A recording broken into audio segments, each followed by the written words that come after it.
ni qué iba a venir a hacer el Mesías, sino a redimir a un pueblo llamado Israel. Ese no es misterio, en el sentido de que no se supiera. Si alguien me pudiera poner esto, 35 minutos, no sé dónde se borra. Déjenme que me enganche. Si iba a haber un pueblo que viniera a auxiliar a la raza humana, era Israel. Esto no era un misterio, se sabe desde el Génesis. O sea, la humanidad sabía que vendría un Mesías, que habría un pueblo de Dios a liberar para que llenara la función de pregonar el reino de Dios. Eso es sabido. Todo el Antiguo Testamento lo describe. Los profetas mesiánicos como Isaías lo declaran. ¿Cuál era el misterio de la iglesia? En todo el Antiguo Testamento usted no encuentra descripciones del misterio de la iglesia. Lo que encuentra es el misterio escondido para el reino, para la liberación del reino. Fue declarándose, va a ser liberado Israel, se va a constituir en el reino de Dios, se va a enviar al Mesías para que sea rey de Israel. Entonces Israel va a salir por todo el mundo pregonando la salvación. Ese es el plan. Ahí no había un hijo que se iba a casar, ahí no había una esposa llamada iglesia, cuerpo místico, no sabía nada de eso. Inclusive, no se sabía quién iba a ser el Mesías. Entonces,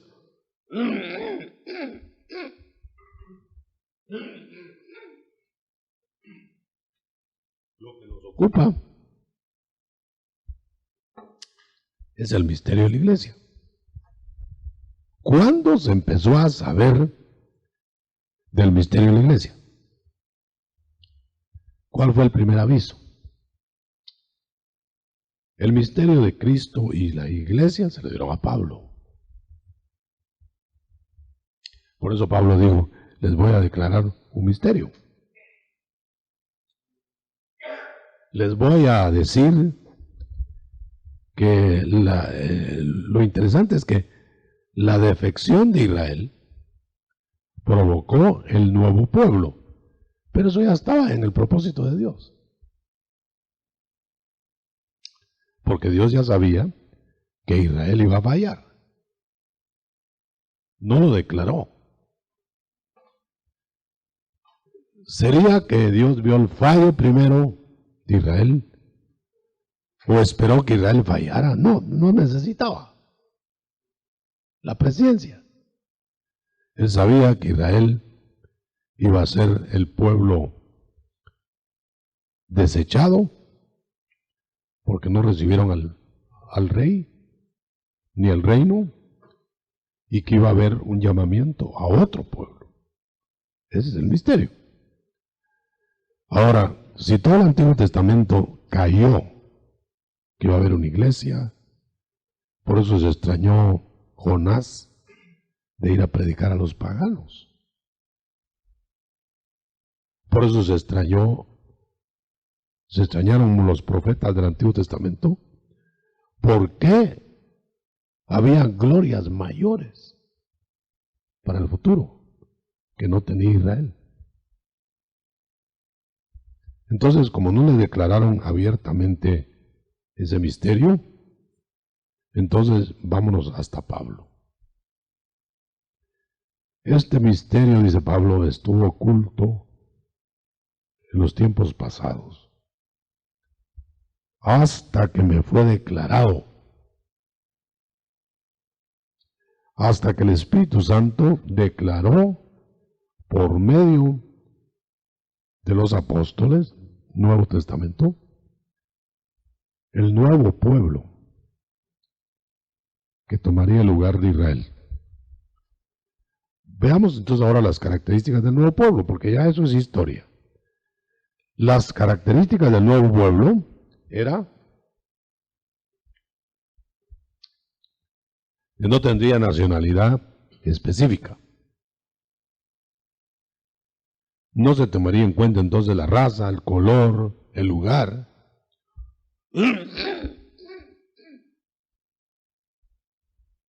Sino de todo lugar donde hubiera uno que clamara.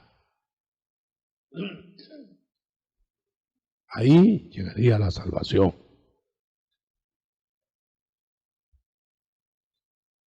Eso lo declaran en el libro de los Hechos, ¿verdad? Entonces Pablo coge la bandera y dice, yo he sido nombrado apóstol para los paganos. Todos se extrañaron, ¿cómo así? Entonces hay otro pueblo que va a ser auxiliado, aparte de Israel, sí. Fue lo que no aceptó Israel en la sinagoga de Nazaret. Yo vengo para dar libertad a los cautivos sin distingo raza. Vengo para salvar al pecador donde esté. Entonces Israel sintió que el Mesías, si es que era Jesús, los estaba rechazando. Entonces, un motivo más para saber que, según ellos, era falso el Mesías. No, él no es el Mesías. Lo vamos a matar. Y lo quisieron despeñar. ¿Por qué? Porque el Mesías traería salvación exclusiva a Israel. Ese era el concepto. Cuando se dieron cuenta que tenían nuevos discípulos, nuevos apóstoles, porque el Padre tuvo apóstoles, Moisés, Abraham, tipo apostólico. Pero profetas también tenía nuevos. Y estaba formándose una entidad que no se parecía a Israel. Pero salió de Israel. Los 12 apóstoles salieron de Israel. Y los 12 apóstoles pasan a ser el núcleo central del nuevo Israel, con excepción de Judas. Pero se empezaron a agregar otros apóstoles que no eran necesariamente judíos. Yo creo que llegó a ser apóstol Timoteo. Y Timoteo era judío gentil, ¿verdad? Tenía padre, creo, judío, griego, ¿eh? Y la mamá judía. Ahí hay una mistura. Entonces, ¿por qué tiene que participar un mixto? Y después aparecen otros apóstoles. La lista no se ha terminado. Entonces, cuando Pablo dice, a mí me nombraron apóstol de los paganos, a Pedro de los judíos, ¿qué está diciendo? Que no se van a salvar solo judíos. Pero dice algo más. Los dos vamos a ser apóstoles de un mismo evangelio.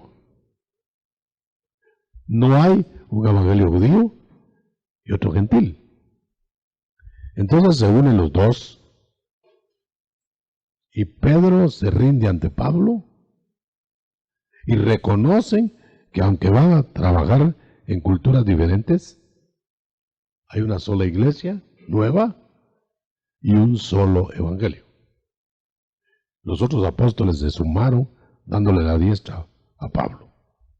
Ya está unido a la oficialidad del nuevo cuerpo. Ahora noten ustedes esta diferencia. El Dios místico, que no se ve, pues, busca un Mesías corpóreo, para que el Mesías corpóreo se haga de un cuerpo místico. Lo voy a decir de nuevo.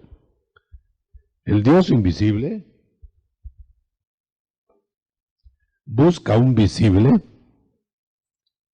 que tomara cuerpo, que lo vieran los hombres, que era Él en ese hombre, Dios, el invisible, en el visible. Ahora, el visible busca un cuerpo invisible físicamente para ser Él en ese cuerpo por el Espíritu, la nueva entidad. Desde este tiempo de la iglesia ya no se busca durante la era de la iglesia, un cuerpo físico que sea el centro de la ocupación de Dios. Por eso ningún hombre, desde que Cristo se fue, representa a Dios entero en la tierra. Ahora, el que representa a Dios entero en la tierra es el Espíritu Santo dentro del cuerpo místico, que no es un solo cuerpo, sino una entidad que es poseedora de la verdad. ¿Por qué la verdad? Porque Cristo está dentro. ¿Por qué la manifestación de la verdad? Porque el Espíritu Santo está dentro. No hay entidad paralela. Nadie puede dar una entidad semejante. Por ejemplo,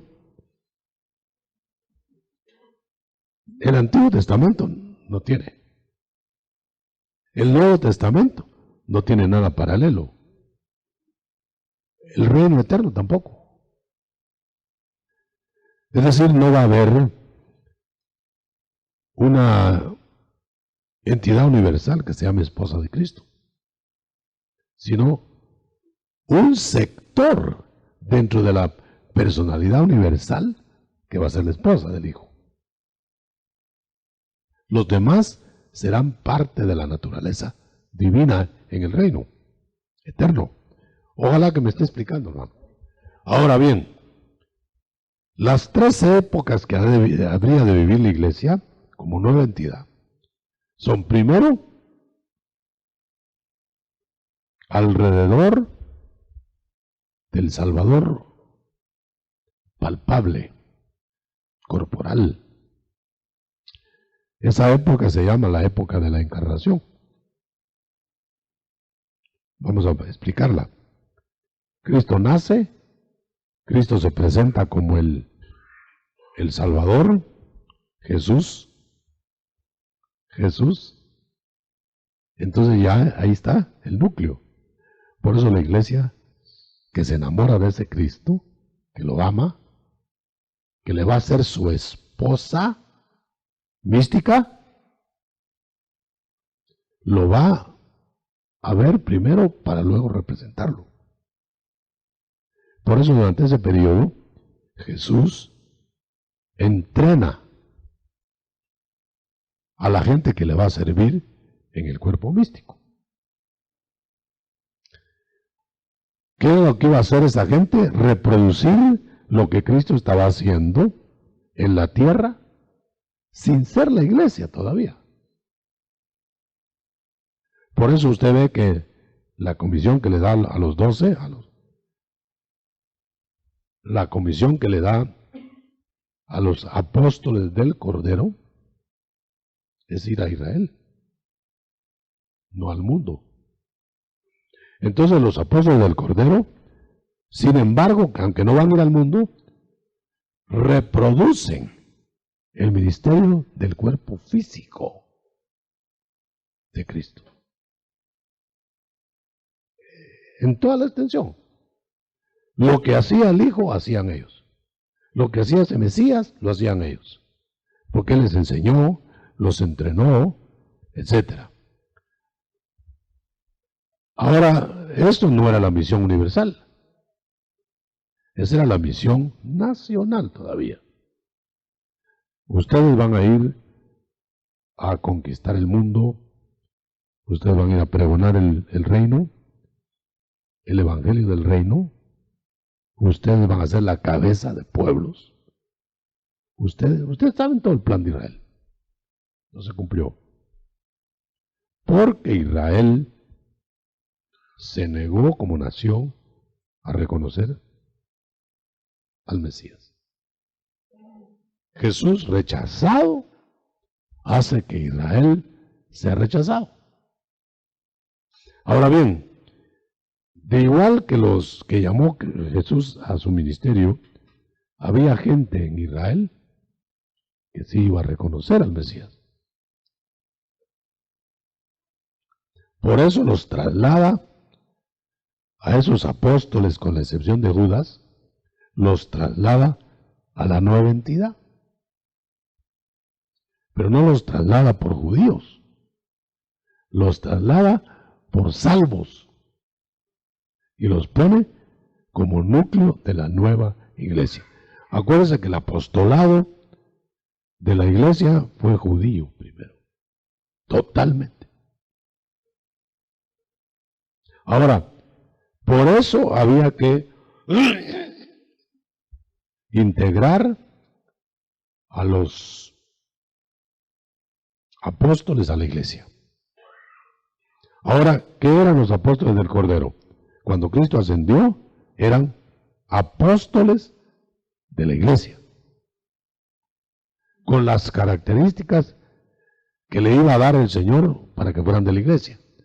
¿Para qué características? Tenían que ser llenos del Espíritu, tenían que tener la marca de la iglesia, seguramente el bautismo de la iglesia, todos los requisitos. Usted no encuentra, sin embargo, miren cómo hay doctrina del silencio. Usted no encuentra a qué horas fueron bautizados los 12. En agua. ¿O sí? Pero sí encuentra a 12 bautizados en agua y en el Espíritu, desprendidos de Apolos. Sí. Quiere decir que para entrar a la iglesia, hermano, definitivamente, esta es doctrina, no es dogma, pero es doctrina. Se necesita ser bautizado en el Espíritu. Perdón, en agua. No en los periodos transitorios, porque Pablo fue bautizado en Espíritu antes de agua. Ahora, ¿quién otro?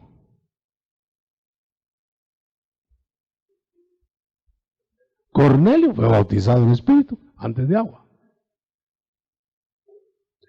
Quizá nada más el carcelero no se sabe del bautismo del Espíritu de él, pero fue bautizado primero en agua. Desde luego fue bautizado en el bautismo de la iglesia. Ahora, otra verdad.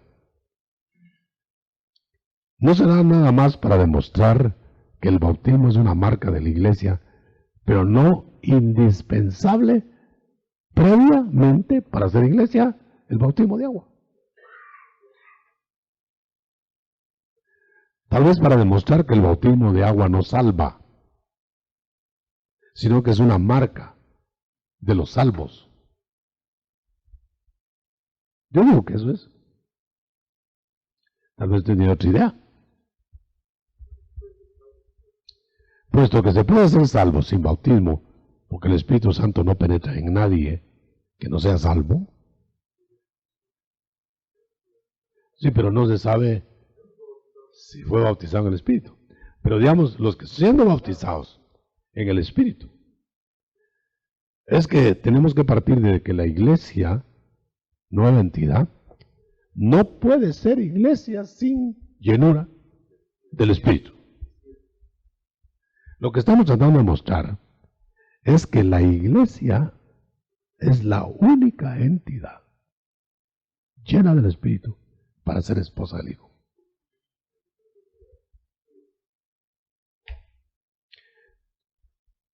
De aquí caen muchas cosas a tierra. Por ejemplo, pueden haber pastores de la iglesia reconocidos sin bautismo del Espíritu.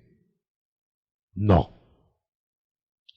Pueden haber pastores, ministros de la iglesia, si no han sido bautizados en agua.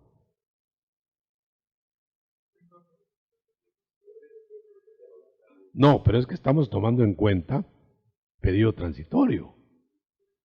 Antes se podía, ahora no. Ahora ya no se puede. Es como ahora, ustedes saben que antes se sabía de que había un Mesías. Y eran salvos los que lo recibían sin saber quién era el Mesías. Ahora no. Ahora ya fue declarado el Mesías. Jesús, Mesías. Punto. Muy bien. Entonces, ¿quién puede ser de la iglesia sin declarar que Jesús es el Mesías? Por eso yo puedo asegurar que en el capítulo 19 de los Hechos, Apolos era salvo antes de conocer el Evangelio completo. Porque él probaba por las Escrituras que Jesús era el Mesías.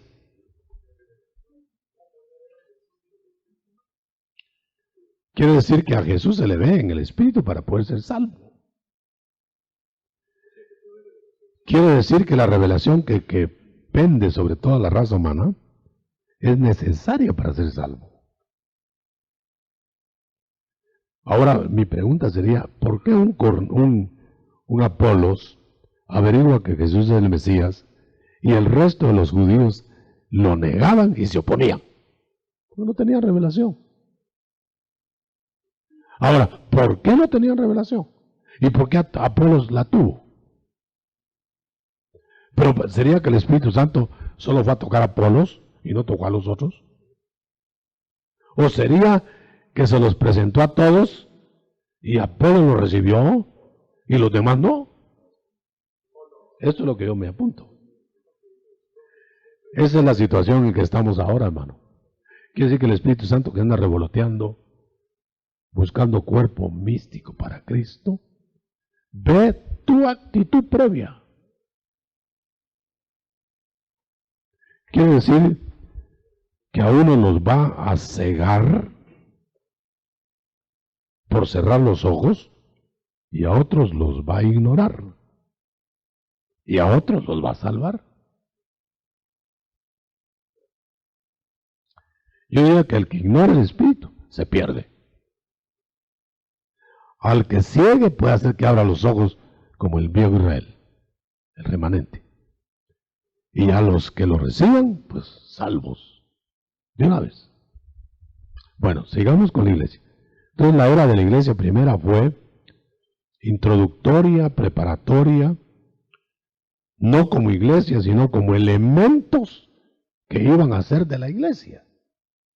Ejemplo en figura. ¿Por qué David dio todo el material a Salomón para hacer el templo?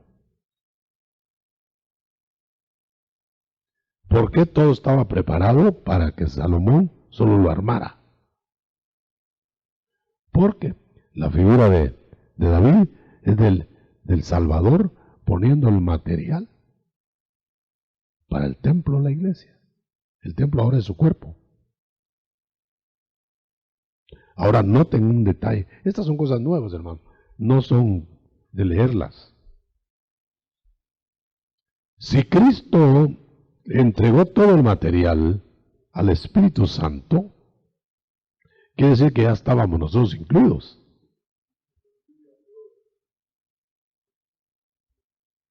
Por eso dijo el Señor cuando vio a los discípulos de los tiempos de la encarnación. Padre, te ruego por estos. El núcleo que estaba preparando para hacer iglesia. Y en eso nos vio a nosotros y a otros futuros. Pero no te ruego solo por estos, sino por los que han de ser salvos. Por estos. Estos serán mi cuerpo místico. ¿Dónde empieza el cuerpo místico de Cristo? ¿En Pentecostés o en la cruz? ¿Dónde nace? Se concibe y brota, ¿no? Pero la vida, ¿dónde la toma? Pentecostés. Ahí nace. Ahí le dieron el golpe para que respirara de sí. Pero nace en la cruz, del costado. Por eso sabemos. Por eso sabemos que probablemente, seguramente, del costado, de costado nace Jesús.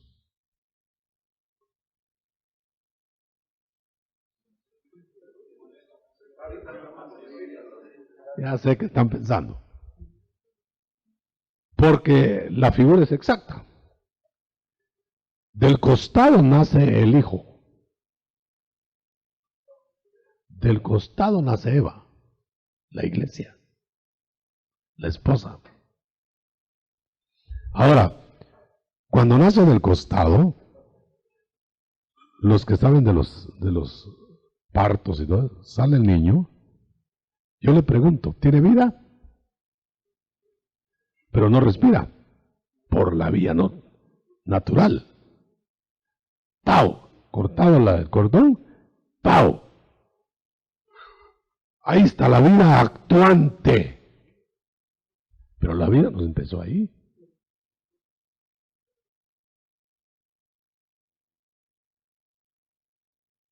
Analícelo. Ahora, si la vida nueva, propia de la iglesia, es por el oxígeno del Espíritu. El entrenamiento también. Sí. Entonces ahora empieza a respirar y a vivir del oxígeno de la nueva ecología.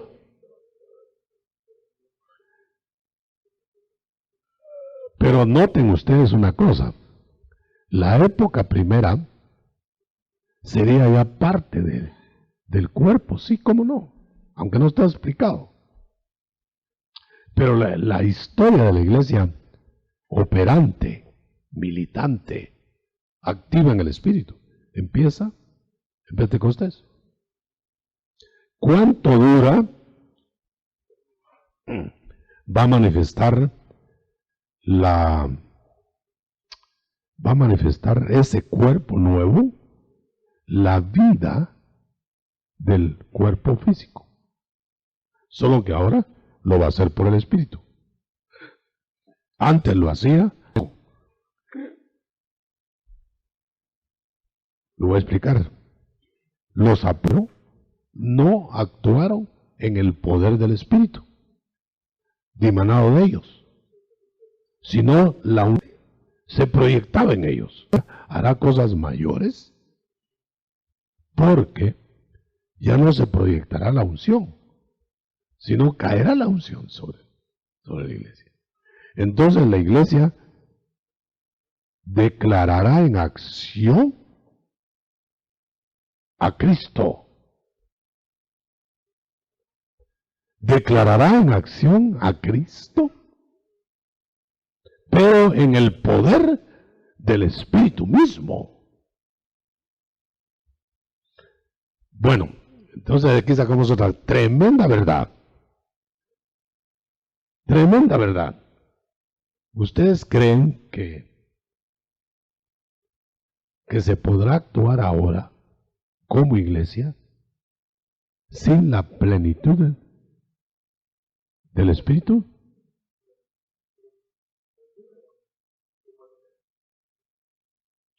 Toda actividad que no sea en el espíritu es actividad natural. Montones. Entonces, por eso la obra del espíritu es necesaria. El fruto del espíritu es el único acepto en la iglesia. Si se aceptara la obra de la carne, se aceptaría algo aparte del fruto del espíritu.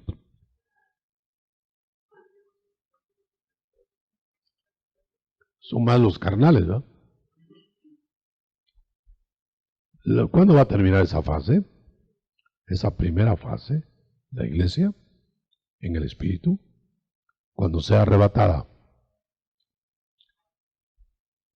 La actividad no termina, solo que ahora es otra vez visible para la iglesia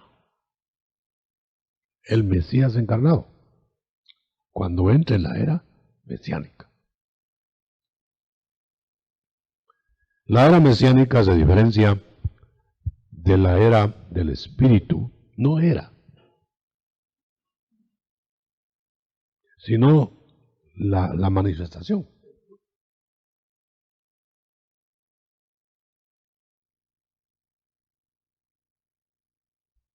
Nunca. Siempre están las tres. Solo que en diferente manifestación operan o desde arriba, o desde la tierra, o van unos aquí y otros allá, pero están actuando los tres. Por eso a mí me ponen nervioso las dispensaciones. La dispensación del Padre, la dispensación del Espíritu, la dispensación del Hijo, porque nunca han actuado solos.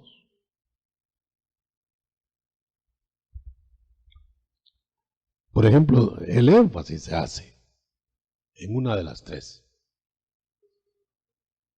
Desde el Génesis 18, capítulo 18, se ve que las tres personas que bajan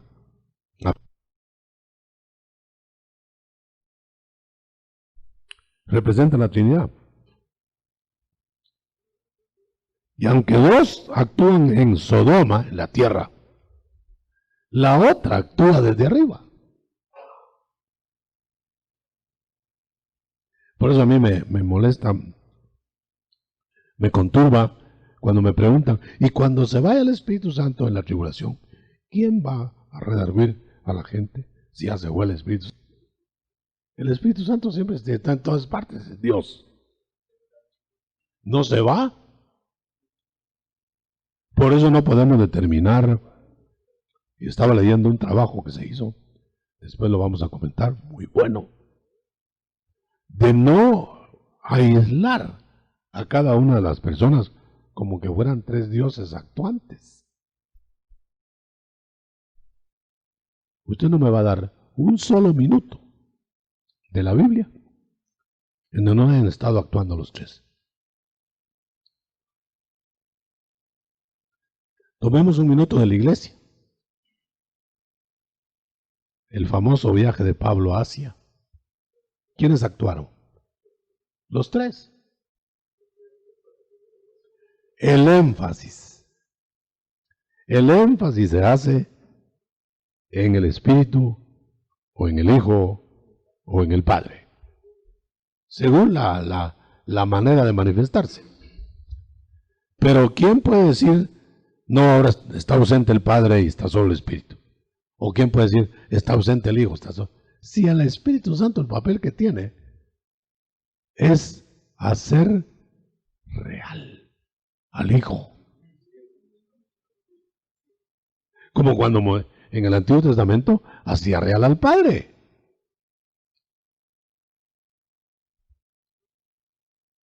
¿Cómo hubiera sido real Cristo si al irse encarnado no deja el énfasis del Espíritu? El Espíritu lo que vino a hacer es que entonces conocieron los apóstoles, los discípulos, que Cristo era real adentro de ellos. Les probó que la ausencia física de Cristo no lo quitaba del escenario. Espero en Dios que nosotros entendamos que esos énfasis solo vienen a marcar que Cristo es real, que Dios es real, que el Espíritu Santo es real. El Espíritu Santo es invisible. Cristo sería visible si estuviera aquí. Pero ¿cómo se hace sensible el invisible? Por las obras que hace. ¿Cómo sabes tú, y perdonen que insisto en ese ejemplo, cómo sabes tú que hay amor en una persona? Por lo que hace. Porque el amor nunca lo puedes describir como una persona. Como decir, ahí está el amor, porque ya lo vi, ahí está el amor. No, no, no. El amor se va a plasmar por los efectos, por los hechos. Entonces Cristo dijo, si no creen que yo estoy en ustedes, créanme, porque yo manifiesto al Padre con las obras. Repitámoslo para nosotros. ¿Cómo saben que estará Cristo en nosotros? Por las obras que el Espíritu hace por medio nuestro. Yo voy a terminar ya. Esa época de la manifestación del Hijo en el reino mesiánico, la diferencia será que entonces va a ser para la iglesia fiel. El Hijo visible otra vez. Visible en la encarnación, nosotros no lo vimos. Nacimos a la iglesia y lo hemos hecho, lo hemos sentido real por espíritu. Pero va a llegar el momento en que descendiendo Cristo, otra vez físicamente, otra vez visible. Pero lo curioso, hermano, y este es el privilegio de la iglesia, que el matrimonio místico no es un matrimonio sencillamente imaginario. Tiene que ser un conglomerado físico que se encuentra con otro físico. Y caminan juntos hacia el altar. Pero ya no sensible e invisible el amado, sino visible. Hasta que llega al altar y se consuma el matrimonio. El matrimonio inaugural será cuando al entrar en el reino eterno, que es la otra fase.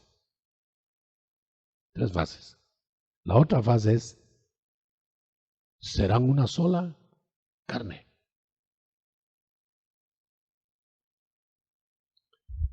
Por eso yo tengo que decir finalmente esta verdad. Es necesario que el cielo retenga a Cristo hasta que todos sus enemigos sean puestos por estrado de sus pies y entonces reine. Bueno, yo le pregunto, ¿qué hora es esa de reinar? Si oímos bien, hasta que no tenga enemigos en la tierra, en la eternidad. ¿Estará fácil o difícil? Pero en la eternidad, si él ya está de rey y lo instalan, rey eterno, que entregó el reino al Padre. Ahí está otra vez la Trinidad. Y el Espíritu moviéndose. Otra vez los 3. Yo creo que por didáctica dividen tanto, o dividimos tanto, en dispensaciones y en pactos, y que es la era del Espíritu y la era. Yo poco a poco estoy creyendo menos cada día en los estancos esos. Para mí, las 3 divinas personas que son Dios entero, actúan todo el tiempo. Vamos a dejarlo ahí, ¿verdad?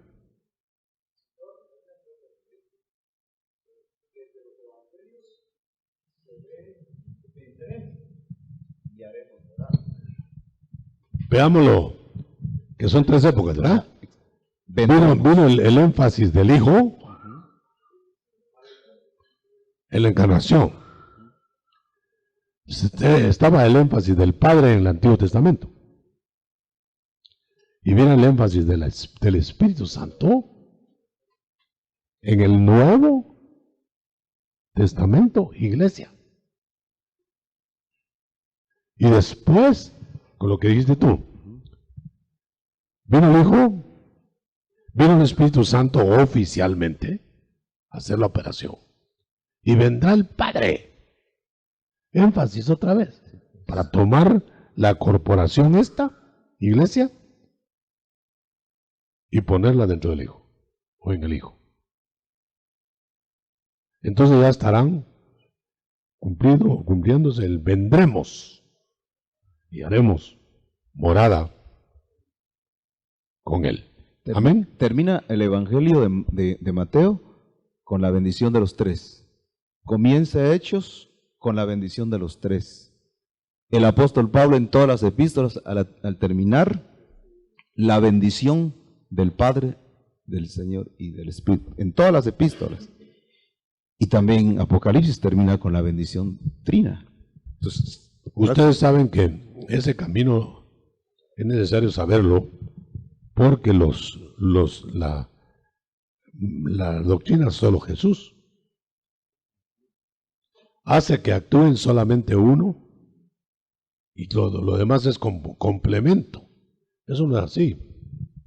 Los tres siguen siendo tres personas, pero un solo Dios. Difícil de explicarlo. Vamos a ver qué más. Doctor, una última. Estoy muy impresionado, estoy impactado, doctor. Esta semana el Señor empezó a darme un poco de entendimiento sobre esto, pero me amplía de una manera maravillosa el paralelismo del primer Adán y el postrer Adán. Si agarramos ese paralelismo, la exposición de esta mañana es exactitud de lo que yo estaba viendo, porque no habrá nada de iglesia a menos que sea lo que salió de Adán.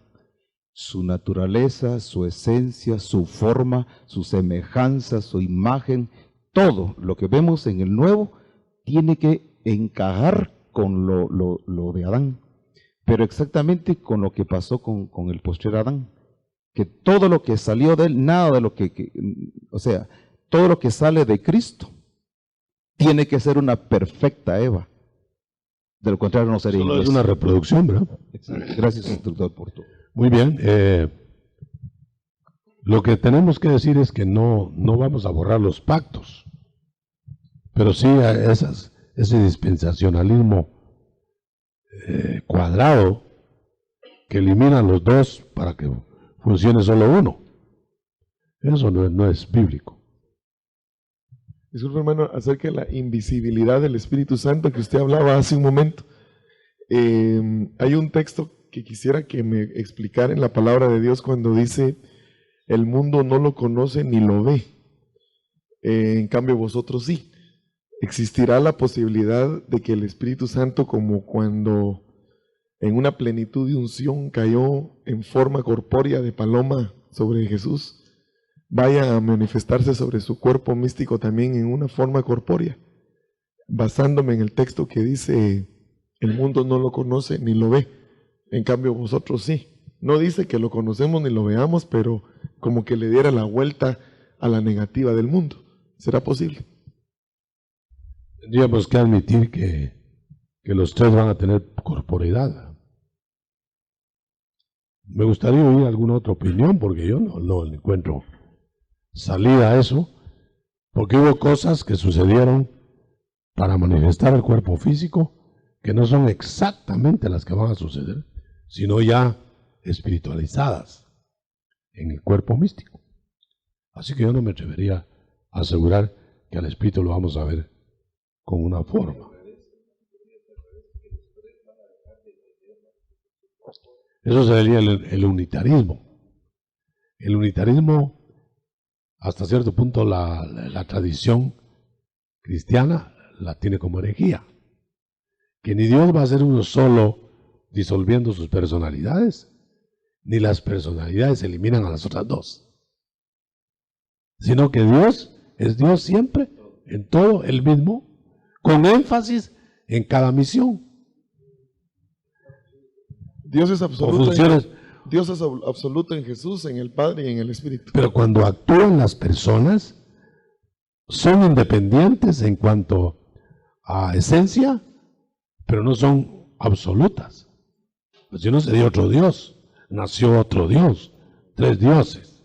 No, el Dios que actúa en el énfasis del Espíritu, en el énfasis del Padre, en el énfasis del Hijo, es un solo en esencia, pero tampoco elimina las operaciones separadas. Por ejemplo, ¿cómo el Dios esencia, que no tiene subordinación a nada, se reconoce como hijo menor que el Padre? Porque la operación en ese momento era el énfasis de el hijo como hijo, pero era Dios en esencia. Si no, Cristo no hubiera dicho que él era igual al Padre.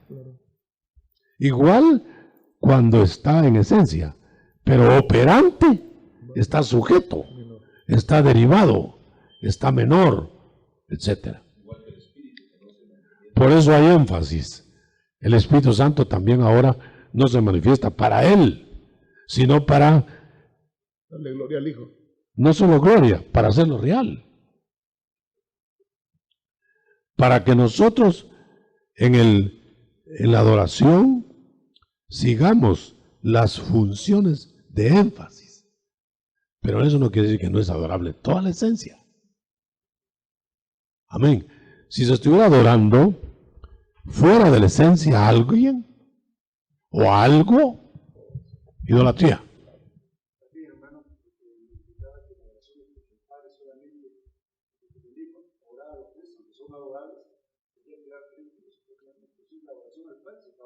Solo el énfasis, se está haciendo énfasis. Hermano, disculpe, mi última pregunta es en que usted nos explicaba que Pablo fue como el precursor, el que originó en el Señor, el Señor en Pablo originó el evangelismo, la palabra, el evangelio hacia las naciones. Pero yo me pongo a pensar en el momento que usted lo dice, en la oración que hace Jesús cuando va subiendo, en su ascensión, cuando dice que vayan a todas las naciones y extraigan discípulos de ellas y bautícenlos en el nombre de, y todo lo que sigue. ¿Por qué el Señor deja una orden estipulada para los que no iban a hacer esa misión? Porque no lo hicieron, sino que después nombra a Pablo. ¿Cuál es la diferencia? Los nombra para ir a las naciones y luego no van y luego nombra a Pablo. ¿Qué pasó? No, Pablo encabeza la nueva misión a los paganos, pero después se le suman todos. ¿Quién dice que Pedro no fue al mundo? ¿Quién dice que Mateo no fue al mundo? Etcétera. No describe la Biblia todas las misiones de los que fueron al mundo. Es decir, los que Cristo mandó a la gran comisión, ni fueron solo 12, si no, no tendríamos misión nosotros, sino todo aquel que cree, le seguirán las señales que le confirmarán en la misión de ir a todo el mundo. Amén. Amén. Muy bien. Haciendo, hermano, un poquito de... Sí. Perdona, había una mano allá antes, no sé si era para lo mismo. Antes, por favor, menos menos, para seguir si el tema se aparta. Sí, mi hermano, usted hablaba de la importancia del bautismo y el Señor en la comisión, como decía el hermano, es tan importante que aún la orden que da del bautismo se tiene que hacer en el nombre de la Trinidad, del Padre, del Hijo y del Espíritu Santo. Entonces...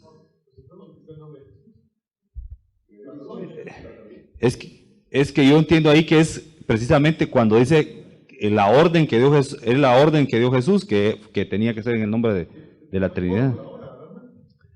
La fórmula está vigente en Mateo. La fórmula. El bautismo está vigente bajo la autoridad de Jesús. Pero la fórmula sigue vigente. Al mencionar el nombre de Jesús, ¿no se menciona la Trinidad? Pero no estamos autorizados a sustituir una fórmula sencillamente porque a alguien se le ocurra abreviar. ¿Para qué voy a decir 3 nombres? Solo va a decir uno. Ahí engloba a los 3. No, la fórmula. Yo por lo menos me apego a eso. Amén. Ahorita, hermano Agustín, para lo mismo. Amén.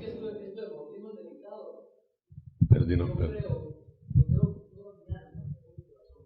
Entero. Estamos contradiciendo la fórmula de Cristo y nos estamos identificando con una herejía. Porque los solo Jesús usan únicamente ese nombre para hacer bautismo. Y yo creo que entre nosotros está claro que los solo Jesús es una herejía. Nos identificaríamos con ellos.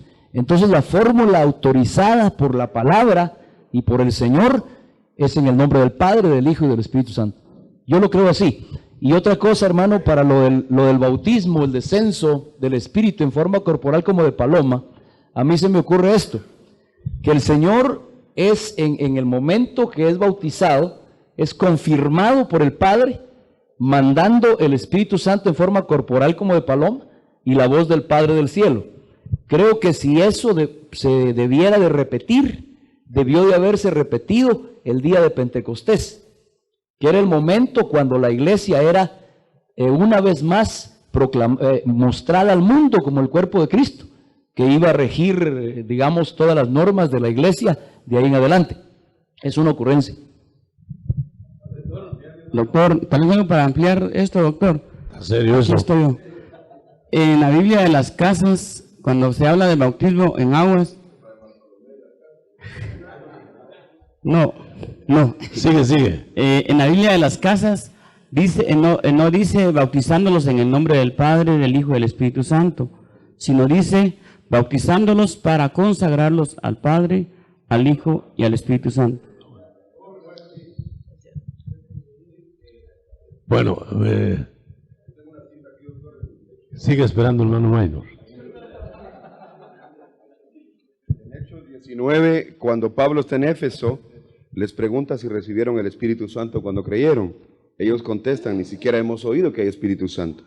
Entonces, ¿en qué bautismo fuiste bautizados? Ellos respondieron, en el bautismo de Juan. Y dijo Pablo, Juan bautizó con el bautismo de arrepentimiento, diciendo al pueblo que creyesen en que había de venir después de él, es decir, en Jesús. Cuando oyeron esto, fueron bautizados en el nombre del Señor Jesús. Y las otras versiones, la Dios habla hoy, las Américas también están así.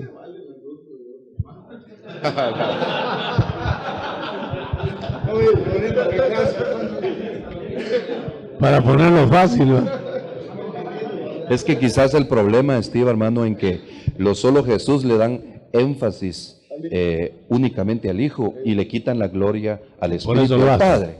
Entonces tal vez no es tanto en nombre de quién, sino la doctrina que sustentan ellos antes de hacer eso. Hay que tomar en cuenta que las epístolas fueron mucho tiempo después de que se supo lo de los evangelios. Entonces, la fórmula seguía dominando en nombre del Padre, el Hijo y el Espíritu Santo, mientras no vinieron instrucciones. Entonces decían en el bautismo que ordenó Jesús, ya no el de Juan, el de Jesús. Pero la fórmula no la suprimieron en ningún momento. Bueno, seguimos. Yo voy a salir Si un hay quien se poquito arriesga a solo bautizar así, no sé. Yo sigo con la fórmula. Amén. Hermano, retomando un poquito y saliéndonos de este tema específicamente del bautizo, se me estaba ocurriendo cuando hablamos de los paralelismos, es que me inquietó mucho, hermano, lo que usted dijo. Entonces, si nosotros agarramos el paralelismo de Adán y de Eva y hacemos lo mismo con Cristo, el paralelismo en el Nuevo Testamento de nuestro Adán y de la iglesia, la Eva, entonces, ¿no será entonces que tendríamos que mantener esa línea? Y al mantener esa línea se solucionarían algunas interrogantes, como el hecho de que con quién se va a casar la novia, pues, porque nosotros decimos se va a casar con el cuerpo místico, pero la novia también es una novia mística, y si se va a casar con el cuerpo místico, no precisamente con Cristo físicamente, ¿no será que se van a casar los dos místicos, o sea, el cuerpo místico con la novia mística? Mira, el problema, no nos metamos en ese carril, porque el Padre era espíritu y tomó un cuerpo de mujer para que estuviera el Hijo. Ahí fue lo invisible con lo visible. Ahora sería al revés. El Cristo visible se va a casar con un cuerpo invisible, como cuerpo único, sino místico. Pero va a ser una unión real, solo para ejemplificar que será lo físico a la vista de lo físico, pero la unión es mística. O sea que no vamos a hacer la idea de una unión sexual. No. El punto es este, hermano. El cuerpo de Cristo sabemos que es místico. Ahorita el cuerpo de Cristo lo referimos como el que es la iglesia. Amén, pero de la iglesia sacaron a la novia, que es otro cuerpo místico también. Ahora, ¿no sería entonces que del cuerpo que se va a casar la novia con el cuerpo, o sea, agarrando las mismas figuras, las dos son místicas sin ser necesariamente el Cristo físico? No sé si me logro explicar. Lo repito nuevamente. O sea, el cuerpo... No lo compliquemos. La iglesia de Cristo hoy en día se conoce, o el cuerpo de Cristo se conoce como la iglesia. Entonces se conoce que eso es el cuerpo místico. Bueno, del cuerpo místico, o sea, de la iglesia sacaron a la novia, o sacan a la novia. Pero es que no, ¿cómo es la misma? Todo lo místico es toda la novia.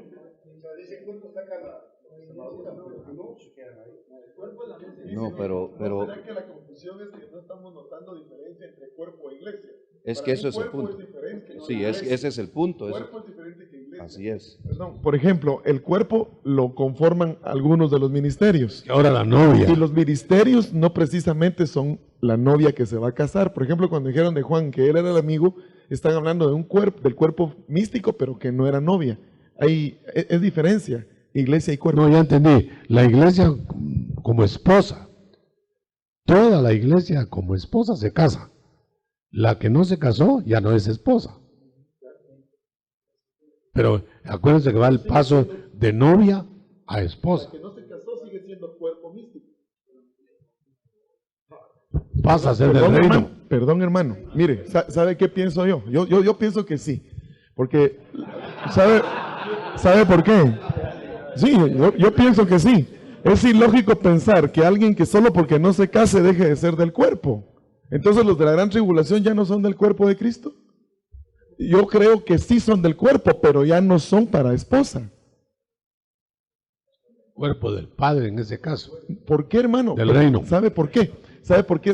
Miren, yo veo esto. El cuerpo de Cristo digamos que el cuerpo de Cristo lo componen estos 10 dedos. Ok. Este ya no se casa y se queda en la gran tribulación. ¿Por qué va a cambiar de cuerpo del Hijo al cuerpo del Padre? Solo porque no se casó. Entonces yo, Rango. pero sigue siendo cuerpo. Cuerpo del reino. Sí, pero Bueno, sí. sigue siendo del cuerpo. Del reino.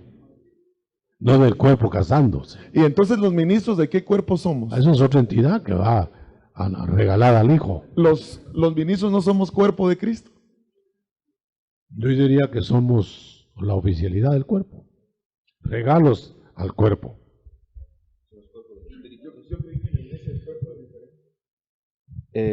Yo tengo todavía, sí, hermano, pero no lo voy a seguir. Mejor voy a hacer un esquemita y tal vez me lo explique, Muy bien. hermano, porque si no nos vamos a salir ahí. Amén. ¿Va a opinar alguien más sobre lo mismo? Permitan.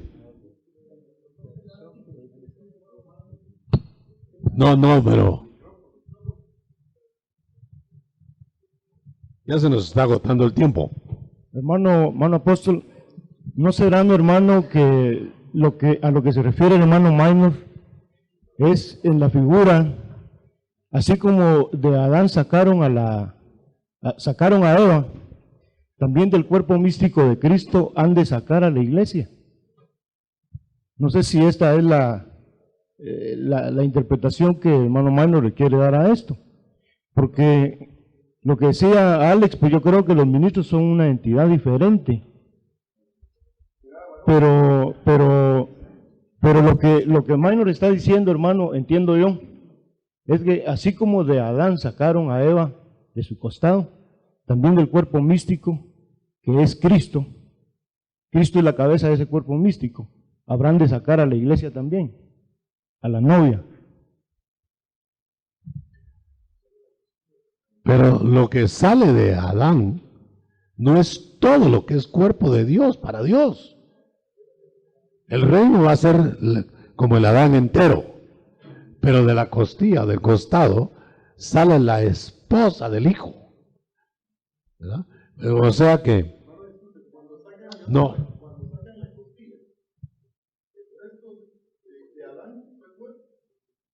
Pero del reino. Si no, tendría que casarse con él mismo. Se casó solo con lo que calificó como idónea para unirse como esposa. Lo demás es novia.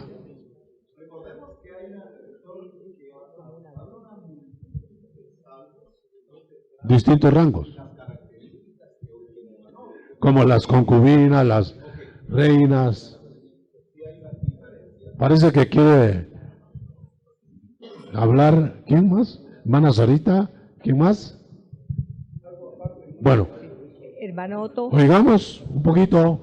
no nos ayudaría, Aló. no nos ayudaría un poco a pensar, antes de venir acá éramos espíritu, vamos a regresar siendo espíritu, éramos